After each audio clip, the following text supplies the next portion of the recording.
দীর্ঘ 15 বছর জেলবন্দি থাকার পর বেলপাহাড়ির গ্রামে ফিরে এসেছে চন্দনা, আর তাকে ঘিরে এলাকাবাসীর মধ্যে এক আলাদাই উন্মাদনা। আমার সাথে রয়েছেন এই মুহূর্তে চন্দনা সিং। দীর্ঘ 15 বছর জেলে ছিলেন আপনি, তারপরে বেলপাহাড়িতে ফিরলেন, কেমন লাগছে? ভালো লাগছে, কেন সবাই এখন আমার সামনে আসছে, দেখছে।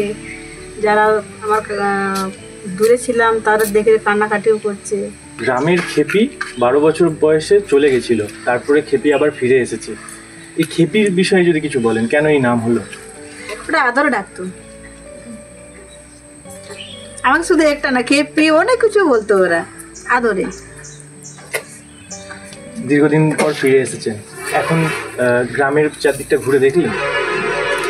না, 2011 সালের পর এই জঙ্গলমহলে পালাবদল হয়েছে। মাওবাদী সন্ত্রাস এখন আর নেই, হারমাদদের উৎপাতও এখন আর নেই। কিন্তু 11 সালের পর থেকে যে বেশ কিছু বছর চলে গেল, 14 বছর অতিক্রান্ত হলো, আপনিও ফিরলেন 15 বছর পর এই জঙ্গলমহলে। কি পরিবর্তন দেখছেন?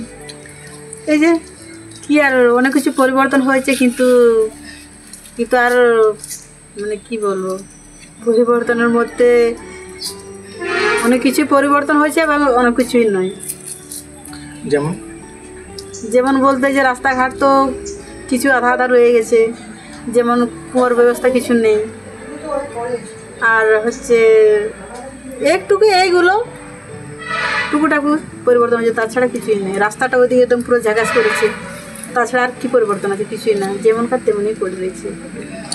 একটা জিনিস জানতে ইচ্ছে করছে, দীর্ঘদিন ধরে জেলে ছিলেন, আপনি বিয়ে করলেন, তারপরে বিয়ের পর স্বামীর সাথে আপনার ভিডিও কলে কথা হতো, 12 তারিখের পর থেকে আর কথা হচ্ছে না।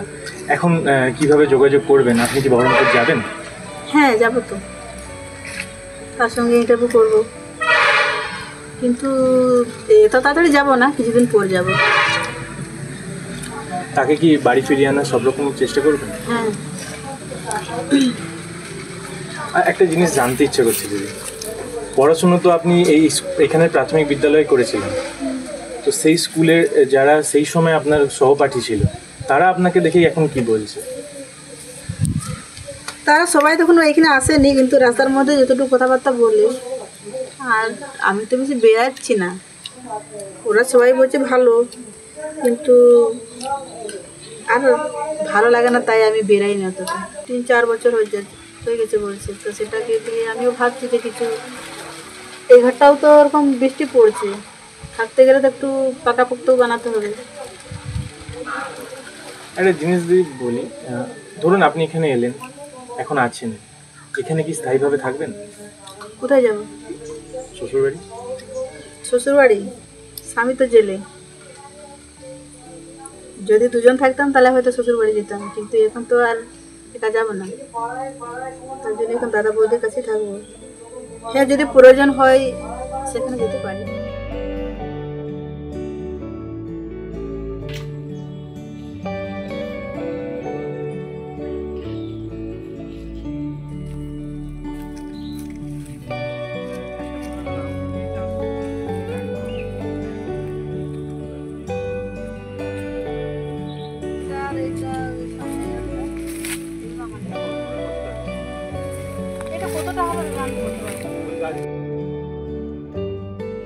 জেল থেকে আপনার স্বামী যাতে দ্রুততার সাথে ছাড়া পায়, সেই বিষয়ে কি আর্জি রাখবেন? আমি তো চাই এটা তাড়াতাড়ি হয়ে যাক, কিন্তু বেল তো এখন দিচ্ছে না বলছে, তা আমি কি করব ওটাকে ভাবছি, দেখা যাক কতটা কি করতে পারি। রাজ্য সরকার যদি আপনাকে চাকরি দেয়, সেক্ষেত্রে কি আপনি চাকরি অ্যাকসেপ্ট করবেন? এখন চাকরির জন্য কিছু ভাবিনি, এখন তো কিছুদিন থাকবো, তারপর ভাববো। সবে মাত্র জেল থেকে তো বেরিয়েছি, সেই জন্য আমি আর এখানে সকল বিষয়ে আমি কিছু ভাবিয়ে নি, আর এখন ভাবতেও চাইনি। এখন আমি আমার মতো তো কিছুদিন থাকতে চাই। জেল মুক্তিতে সব থেকে বড় ভূমিকা তার দাদার বৌদি। তার বৌদি এই মুহূর্তে সংবাদ প্রতিদিনের সামনে।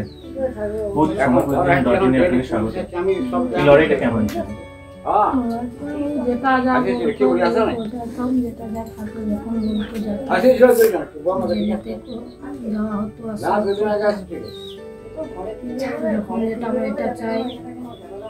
মানে কাপড় চোপড় থেকে যা কিছু খাবার দাবার পৌঁছানো হয়।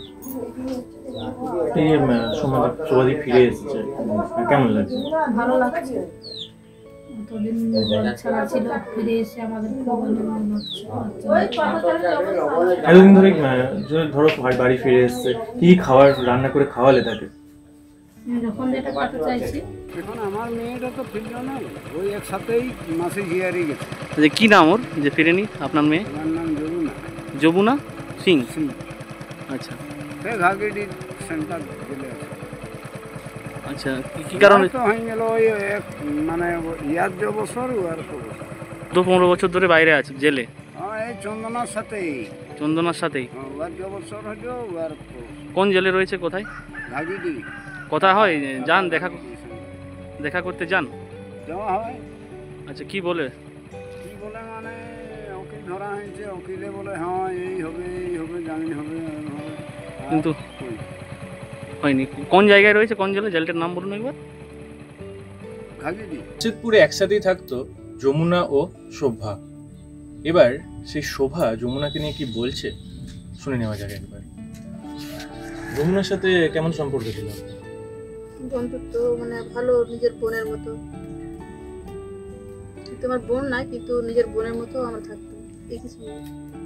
খাওয়া দাওয়া লেনদেন সব কিছু একই সঙ্গে থাকতাম। ও মানে আমাদের ওয়ার্ড আলাদা আলাদা, আমি একে থাকতাম, ও দুয়ে থাকতো, কিন্তু ওর কাছেই থাকতাম বেশি।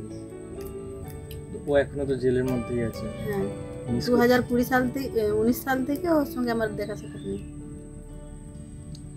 কি মনে হচ্ছে ও বেরিয়ে আসলে ভালো হবে? হ্যাঁ, আমি তো চাই বেরিয়ে আসুক, কিন্তু কেস কখন শেষ হচ্ছে সেটা তো বলতে পারবো না। এতক্ষণ আমরা কথা বললাম চন্দনা সিং এর সাথে। বেলপাহাড়ি থেকে প্রতিম মৈত্র, সংবাদ প্রতিদিন.in। ফলো করুন সংবাদ প্রতিদিন ডিজিটাল।